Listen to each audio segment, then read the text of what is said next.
So, hi, my name is Yvonne Livingston, and I'm a Black psychologist. I will be finishing my degree from UIC soon. Just got a Spanish class left, and why I can say with all confidence that this is who I am because the most important classes for me to become this way I've already taken, and now I'm just putting what I learned into practice simply by talking about my life and the different things that I learned while I was in school came from me testifying. I really did have to unpack my life in each one of those classrooms, from the psychology courses to the political science classes to my Black studies classes, and the most important one for me that I had taken at the end was Black Religion 125. And so what that did for me was kind of like make me understand who I was as an individual, as a Black woman, as a female, as a spirit.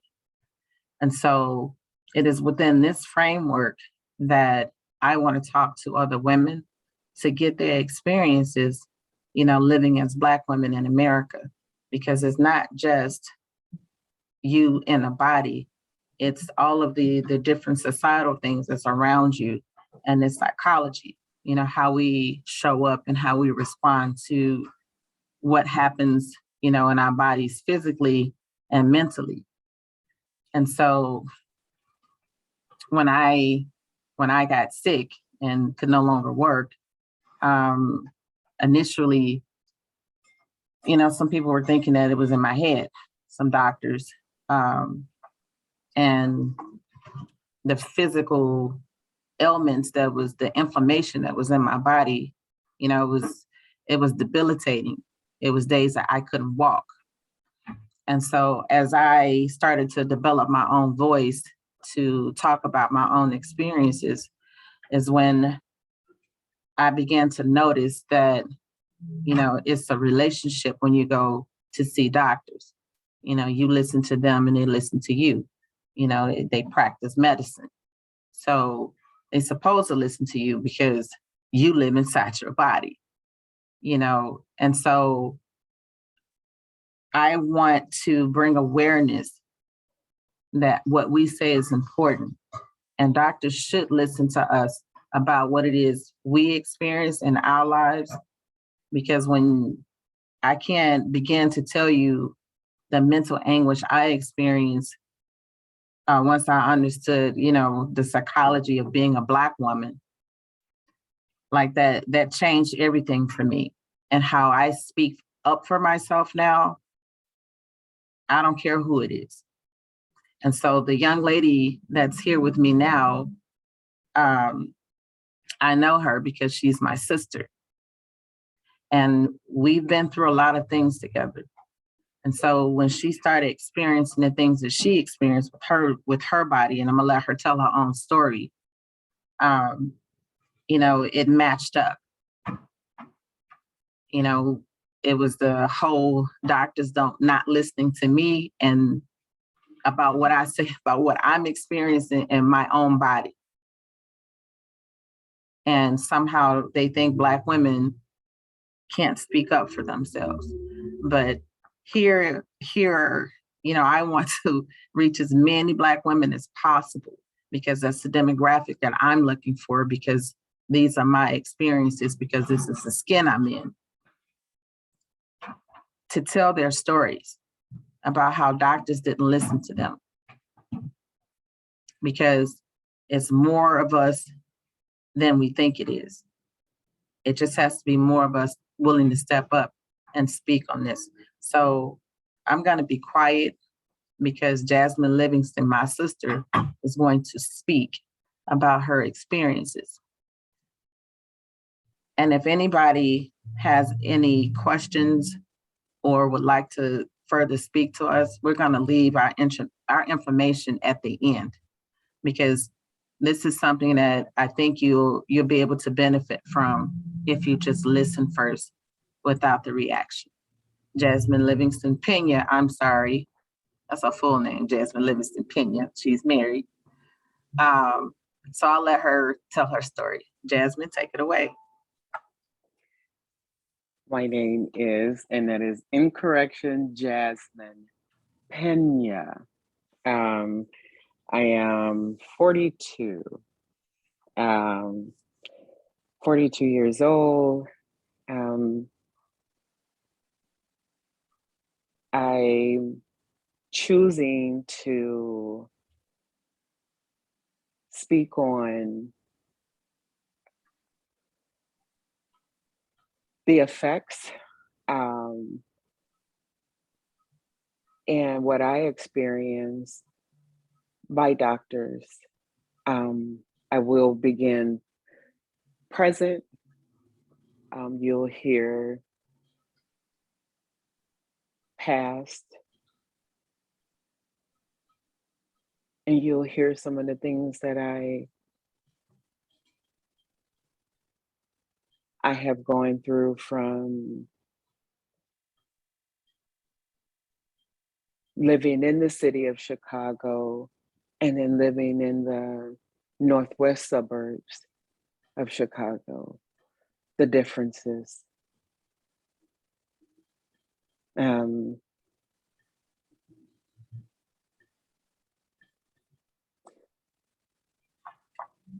To start now, to speak presently,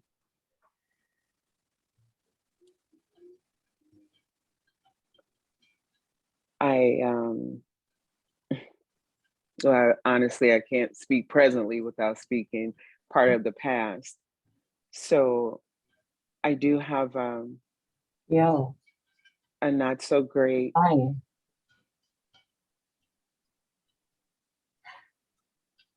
You gotta mute. You know, you have to mute yourself, right?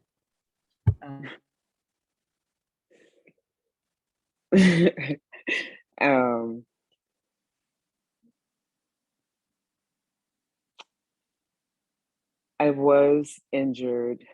My back. I injured my back from working previously with the airlines, and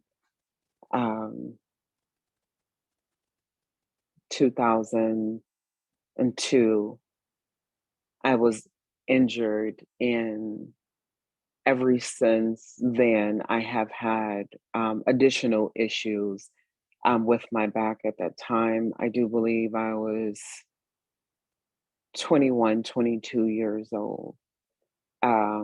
So I've been dealing with the pain side of the medical community for a very long time. And with that being said, that October of 2020, I still experience with 5 disc herniations, and that is left and right side. I experience quite frequently nerve pain, and at that time, in October of 2020, while I'm getting ready, because my daughter wanted to take me shopping,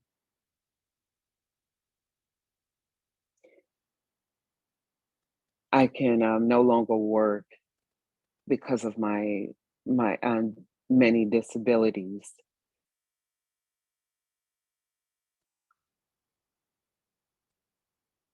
As I was getting dressed that day, and I leaned forward to pull on my boots,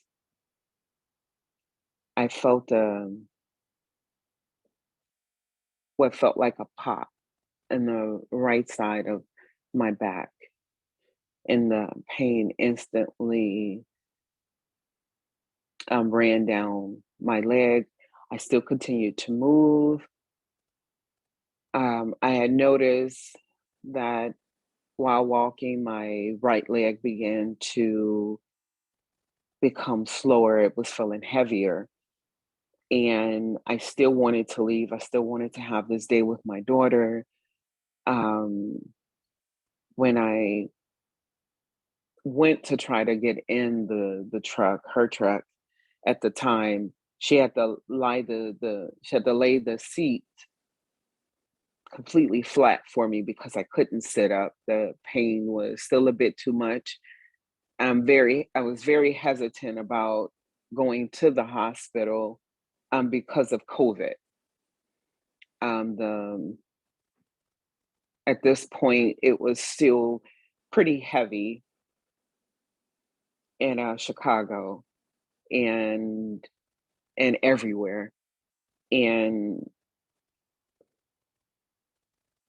I just didn't want to go to the hospital. And we couldn't make it 5 minutes past from the home because I couldn't tolerate the level of pain that I was in. So we drove back home, and my daughter helped me to lay down. And when I lay down in the bed and I was lying down on my back, the pain was still pretty much excessive at this point. And I couldn't, I didn't know how to mentally accept what I was feeling because I knew I was more afraid of this virus that was killing people than I was of my own pain. And the very first person that I had called was my therapist, Dr. Lynn Bernards.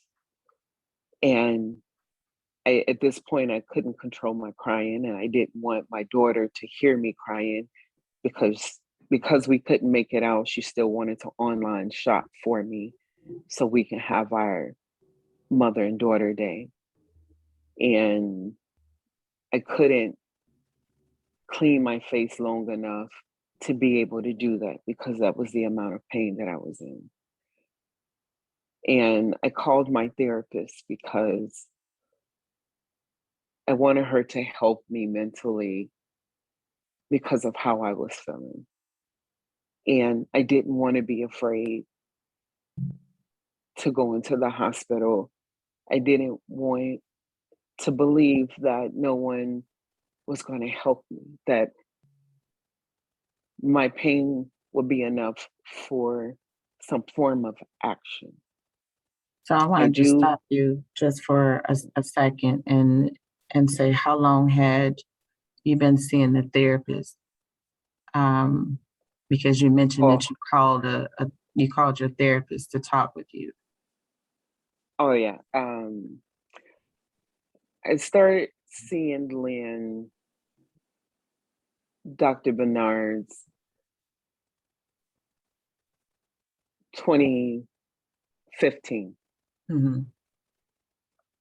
And when I met her, she's the counselor of many fields. And me and my wife had we wanted to do better in our relationship. And we knew that we had um, personal things in our lives that we knew about each other, but things that we had never addressed besides with each other. And that is our level of bond, our level of trust with each other. And because I had experienced therapy before, I wanted to give my wife that opportunity. Someone who has never had the chance to, or to know that it was okay to have therapy. And then I'm going to stop you one more time because you say you started therapy in 2015, but it seems like you started therapy even earlier than that. So go back there now and talk about that therapy experience when you were probably younger than what you were in 2015. So I'll let you go back there and tell that part of the story. So the very first time I had a therapist, I had to be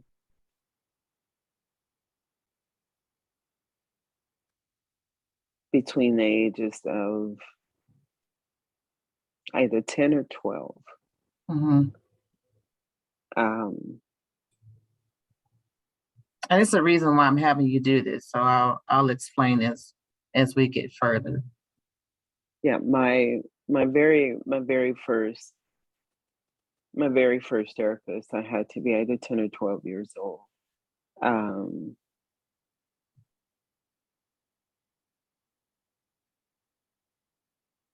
and and then I will honestly say that I did not identify the purpose of a therapist. Um, any therapist that I had during my adolescence, even I also had several during my teenage years, as well as a psychologist. Um, those were definitely years I didn't identify therapy. Um, 2015, Okay, so I before was you, able to identify therapy. yeah, so explain. So let's go back and you explain why you said during your adolescent years you didn't really experience a therapist, although those were the people that you were seeing.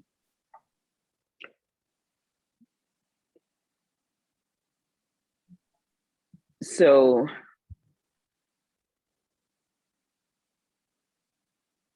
I had it at a very early age, um, trust issues.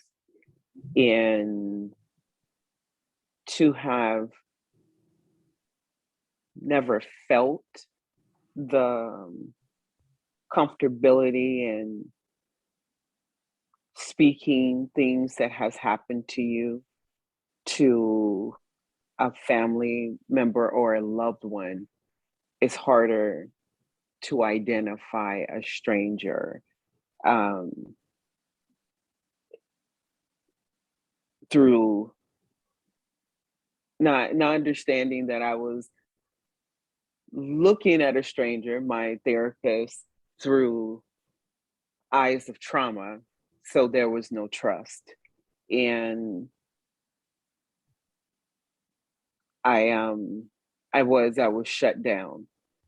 Um with the I was shut down, completely defensive in my adolescence and teenage years.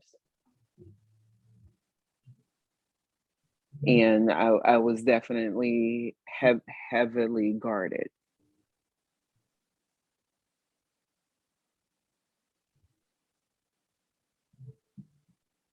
So what made you heavily guarded um, during those years when you were doing therapy? Um,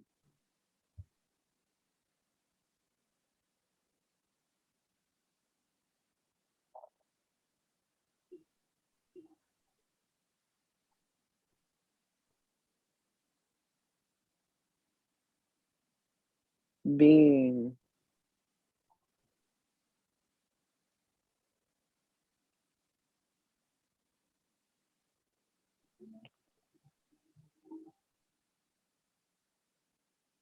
being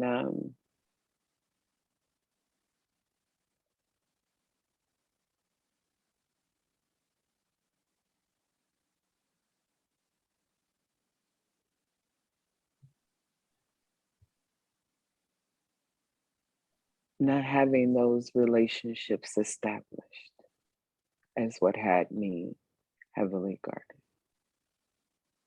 And what relationships I were those? um, with my mom, I you know, if I look at it now, it was feeling like being blindsided. Like you don't there was never any conversation of mental health. Mm, I was just told that this is someone you can talk to. And if it's not if it's not explained to you the purpose or the reason of someone of a child to a child and it's not explained, it's not going to go anywhere. mm,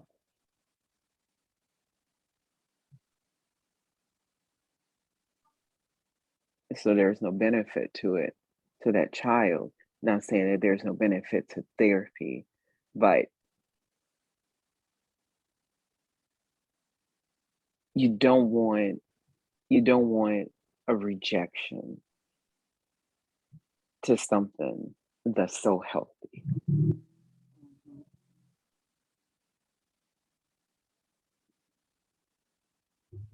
I agree.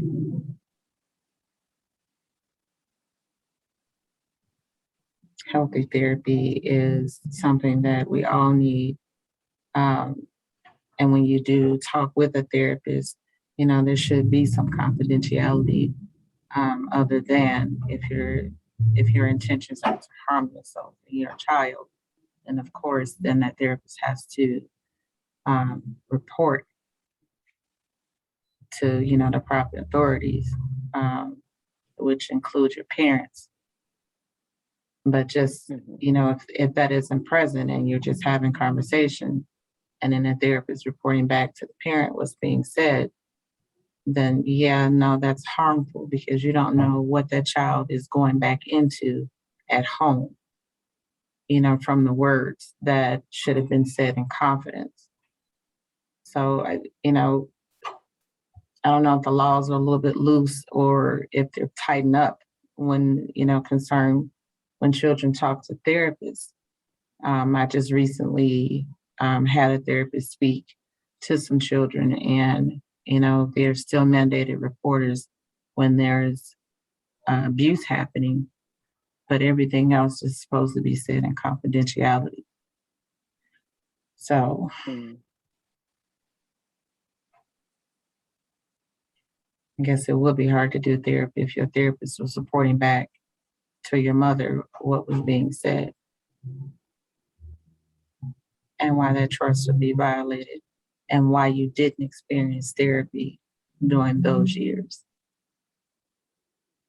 So now we can come back up to 2015 when you start doing therapy with Lynn. We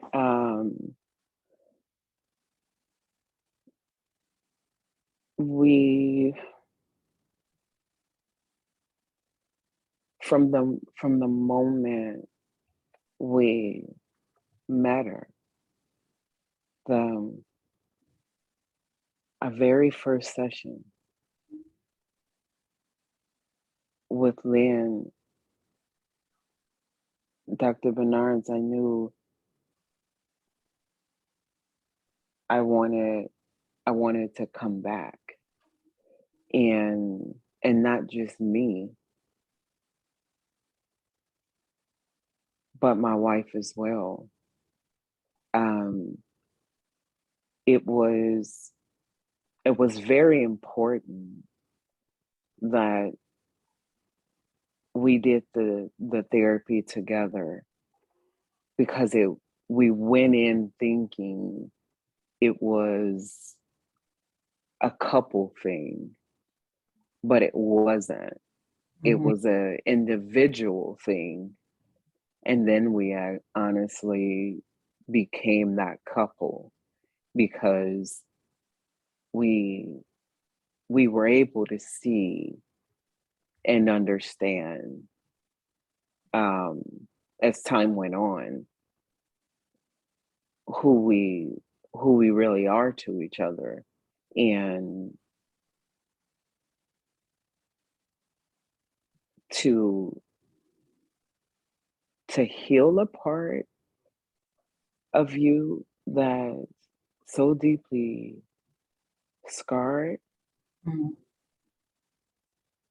is very changing in itself. Um, the the growth that you do, and not just your own personal growth, but when you're seeing the one that you're with grow and gain clarity, something that they didn't think was possible, was twice as rewarding, because our personal traumas in our life is so isolating. Mm-hmm. And these are journeys that we usually take on our own. Mm-hmm. But to sit there and to do therapy with someone, and we had our own separate sessions, but then our sessions together was just as powerful. And I didn't have to know what was said or done or in a session without me, because those were the to me those were the better ones, the ones that, or shall I say, the best.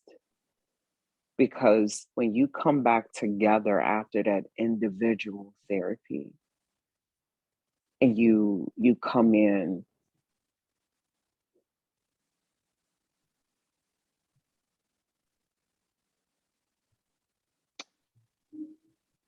it's profound, the feeling.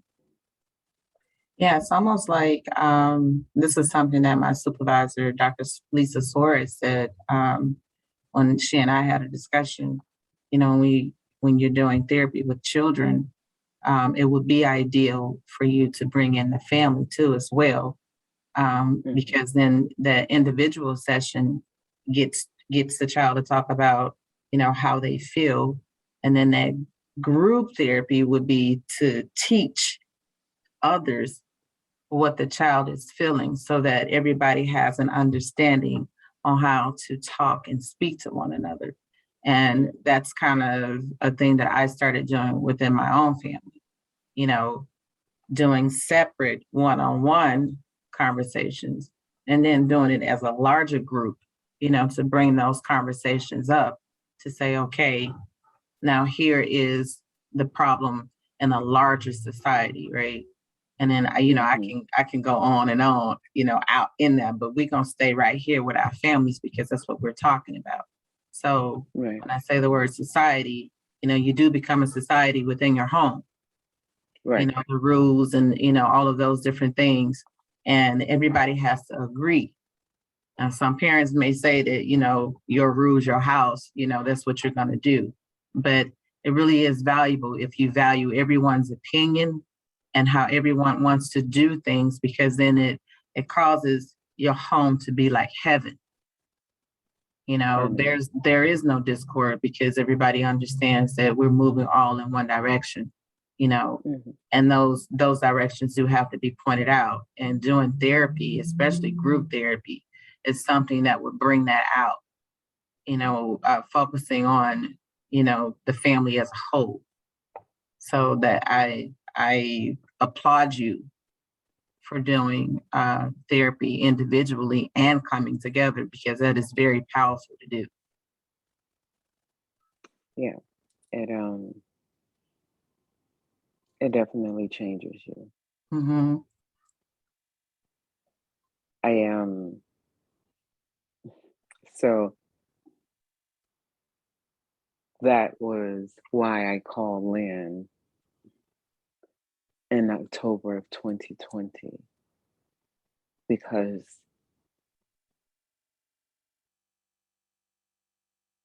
I needed to stay in my right mind. Hmm. And we don't just, I had, I, I have the access of saying, and I know that many don't,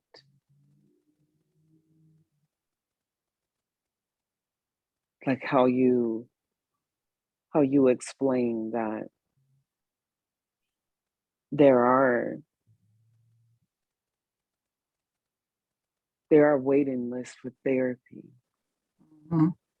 And I Especially in Black and was Brown able, communities. It is. It's a wait. and I'm was able to call and to text my therapist Mm, in a moment, the availability, the access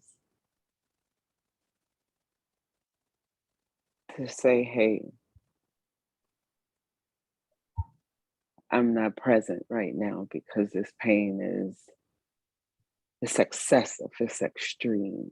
mm, And during that time while on the phone with her, she was praying. nice. She was praying. And that that meant more to me because it kept she maintained my focus. Mm-hmm.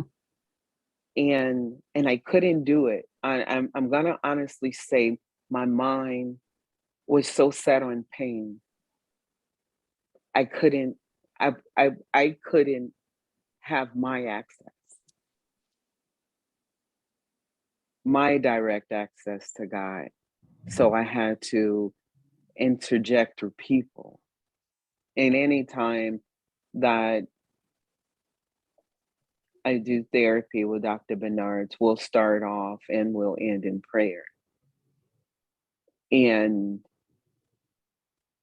when she was praying for me and she said to me, you have to call your doctor now. And I said, okay. And she said, you let me know what's going on. And I said, okay. And after I got off the phone with her and I had a level of calmness, pain was still present, but I was calm. This was that afternoon.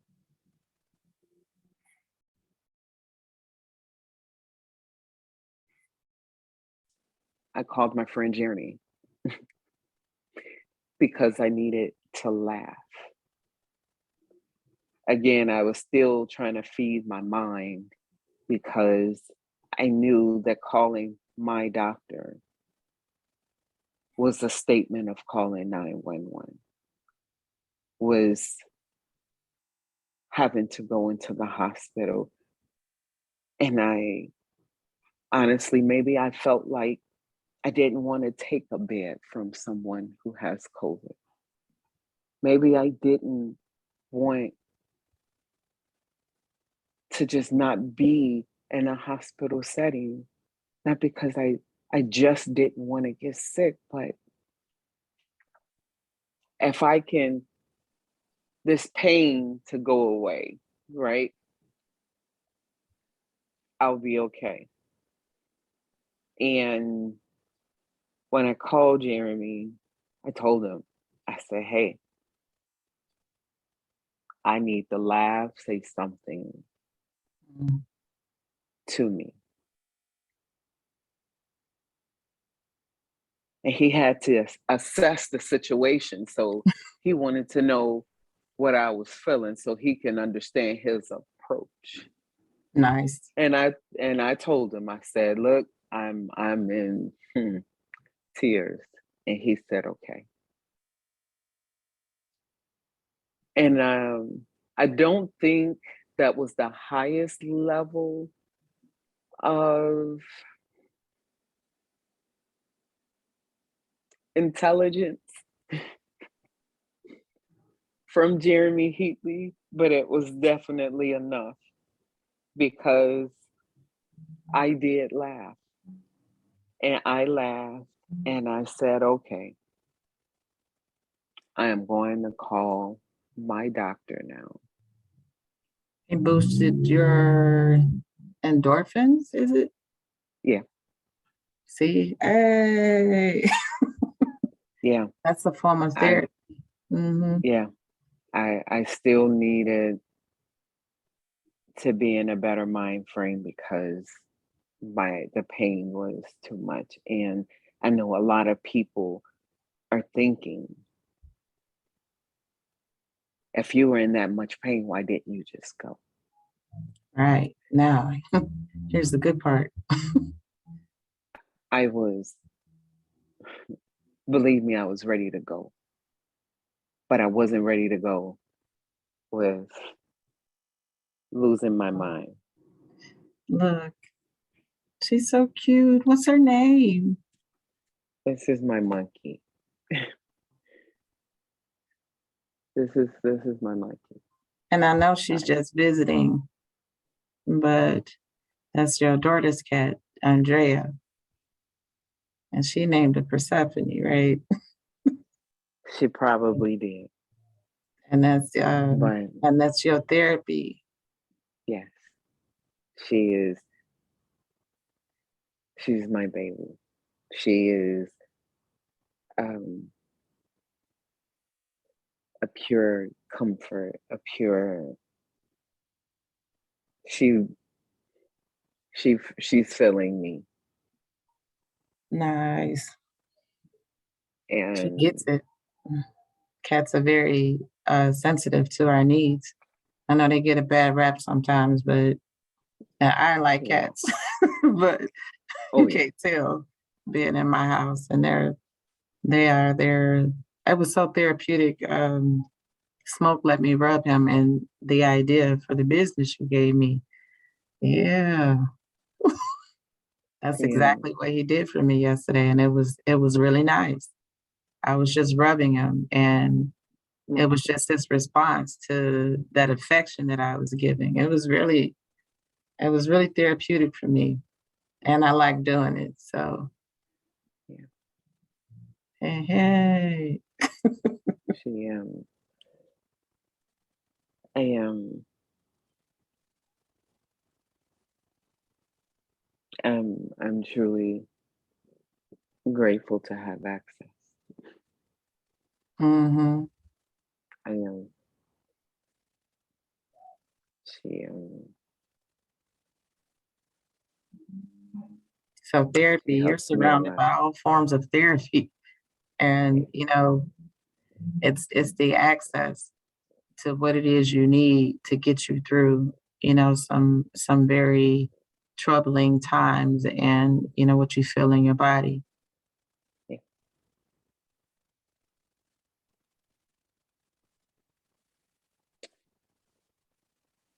Because Um, now that I think about it in hindsight, like how and why my doctors could possibly say um, that I would need to see a therapist, about a psychologist, even about what I was saying I was feeling, because they didn't physically see my ailment.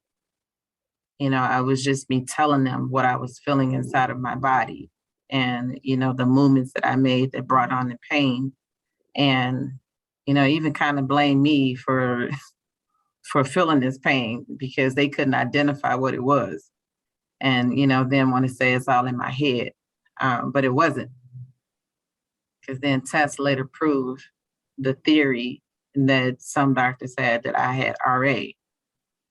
Um, and it affects people differently. It doesn't show up the same in everyone, because it definitely didn't show up in my hands or feet first. It showed up in my hip, from sciatic nerve pain from all the children I had.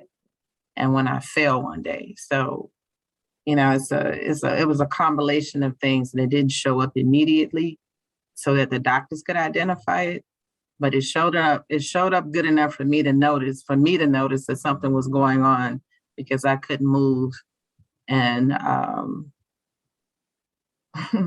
and deal with that extreme amount of pain. Like it was bad.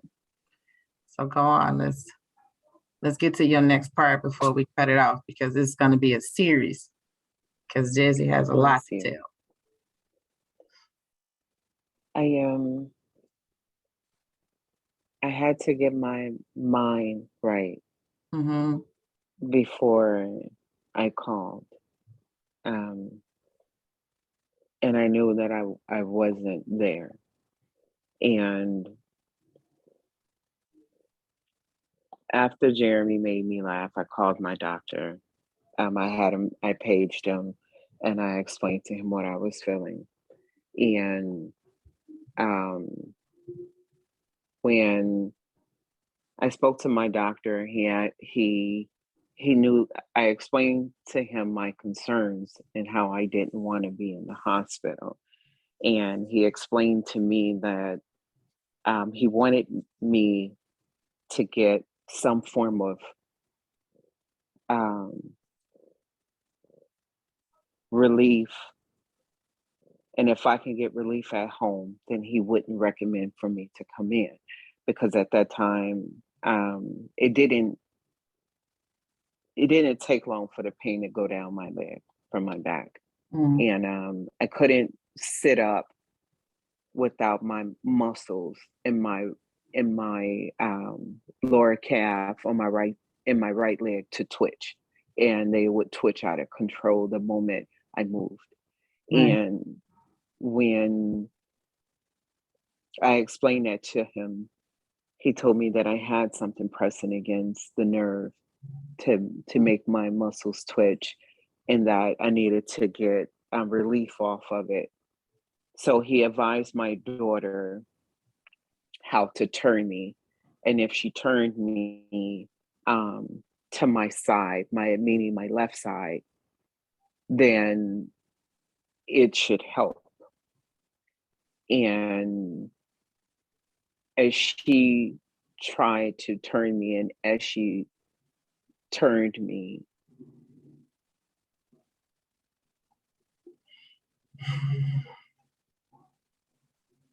the pain was more than I could bear. And he then told us to call 911. And I called him because, being a chronic pain patient, I never want to go anywhere to where my primary care physician isn't. And he is with St. Alexia's Hospital, which is a little a ways away in Hoffman Estates. I'm in Hanover Park. There is a closer hospital, but you don't want to be a chronic pain patient and go where someone doesn't know you. Mm-hmm. And if I wanted a doctor to see me and to help me, I knew that he would. And I called 911. My daughter called 911. I called my wife. She was at work. And I let her know I had to go to the hospital. Um, I will, I want to say this, that when they arrived, the paramedics, all these guys wanted to do was to get me help. Mm-hmm. Um, when I got in the ambulance, they had my list of medications, and my meds didn't help. In the ambulance, the medication that they had available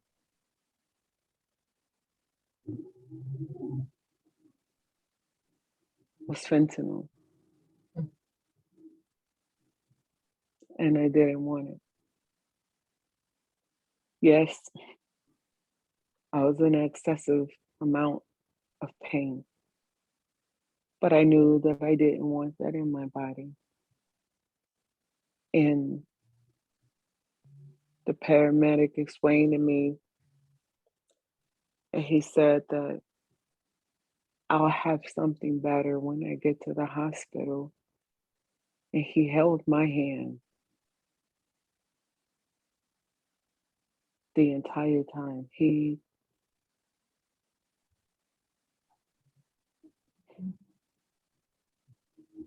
From the moment I was in the ambulance to the moment they walked me down the hall in the hospital, he would not let me sit in the front because they didn't have a room for me. These guys stayed around my bed, that stretcher that I was on, until they gave me a bed, and this man was still holding my hand. Beautiful. Visited by an angel, girl. That's what it sounded like to me. Indeed.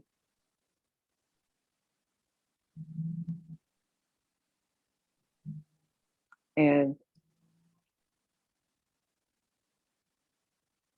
I felt in the midst, honestly, in the midst of all of that,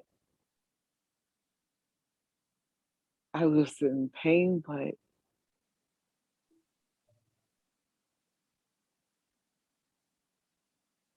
I didn't think I had anything to worry about.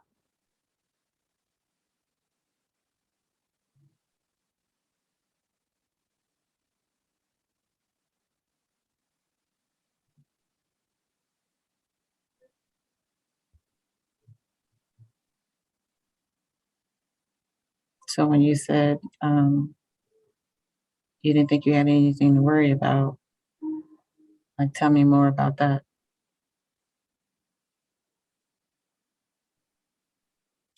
I felt like I was just gonna be okay. I felt like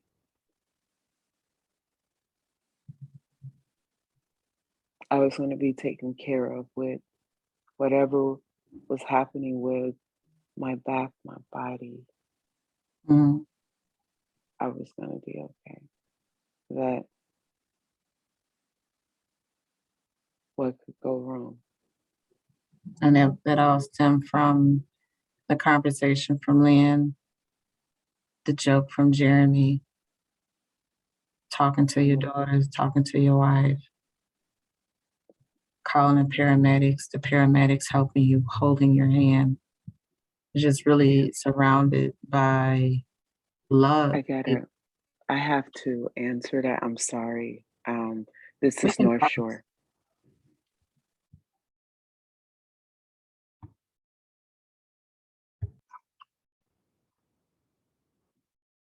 So that's going to end our first talk with Jasmine Pena. Duty calls, right? So tune in to part 2, though, because we are going to continue this discussion when she starts to tell you what happened that day at St. Alexian. I think it's Brothers or St. Alexian something.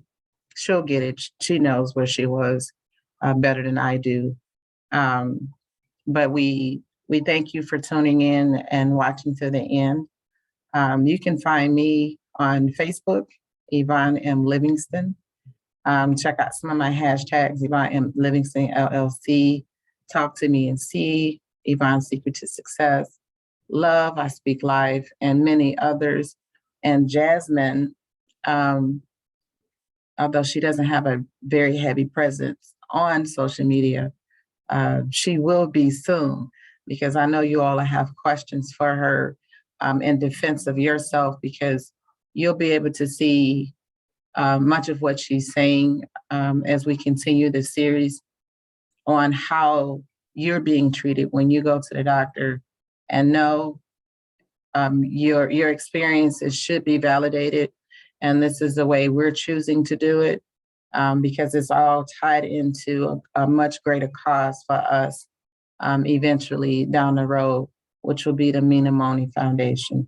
Thank you all for tuning in, and we'll see you next time.